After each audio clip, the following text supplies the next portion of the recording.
சுத்திட்டு தான் இருக்கு. உள்ள ஆளுங்க இருக்காங்க பாருங்க. அப்புறம் அதுக்கு பின்னாடி பாத்தீங்கன்னா 2 டோம் தெரியுது. அங்கதான் போறோம் சார். பள்ளினா அங்க 2 டோம் தெரியுது பாத்தீங்களா, அதுக்குள்ளதான் போறோம். அந்த ஓப்பன் இங்க ட்ரீமா இருக்குல்ல, அங்கதான் லேசர் ஷோ நடக்கும். அந்த இடத்துல நம்ம எல்லாரும் ஷோ பார்க்க போறோம்.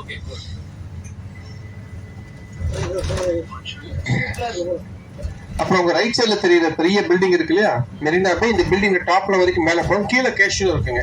இந்த கேஷியோ தான் வந்து நம்ம கேப்டன் விளையாடுல பயங்கர எக்ஸ்பர்ட், சூப்பரா விளையாடுவாரா. நீங்க இருக்க தேவைன்னா பணம் கொடுங்க, விளையாட லாபம் பண்ணி கொடுப்பாரு.